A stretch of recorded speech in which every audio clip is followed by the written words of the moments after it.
Hi అండి. ఈ new ఇయర్‌కి ఇంట్లోనే బేసిక్ వెనిలా స్పాంజ్ కేక్ ఎలా చేసుకోవాలో చూపించేస్తాను. చాలా ఫ్లఫీగా, స్పాంజ్‌గా భలే ఉంటుందండి. పదండి వీడియోలోకైతే వెళ్ళిపోదాము. ఫస్ట్ మిక్సీ జార్‌లోకి ముప్పావు కప్ షుగర్ గ్రైండ్ చేసుకోవాలి. పావు కప్ ఆయిల్, పావు కప్ పెరుగు, 1 టేబుల్ స్పూన్ వెనిలా ఎసెన్స్ వేసుకొని గ్రైండ్ చేసుకున్న తర్వాత, ఆ గ్రైండ్ చేసుకున్న దాన్ని ఒక బౌల్‌లోకి అయితే వేసుకోవాలి. జల్లించుకుని పెట్టుకున్న తర్వాత 1 కప్ మైదా పిండి, 1 table spoon baking powder, half table spoon baking soda వేసుకొని జల్లించుకున్న తర్వాత, విస్కర్ తీసుకొని 1 డైరెక్షన్‌లోనే బాగా కలుపుకోవాలి. కన్సిస్టెన్సీ చూడండి కొద్దిగా గట్టిగా ఉంది కదా! ఇప్పుడు 2, 3 టేబుల్ స్పూన్స్ పాలు వేసేసుకొని బాగా కలుపుకోవాలి. కన్సిస్టెన్సీ వచ్చేసి రిబ్బన్ కన్సిస్టెన్సీ ఉండాలి.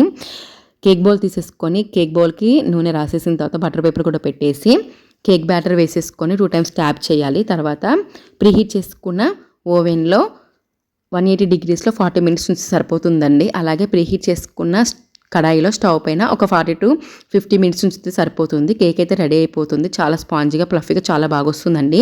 మీకు గనుక వీడియో నచ్చితే లైక్ చేసి సబ్స్క్రైబ్ చేసుకోండి. Thanks for watching.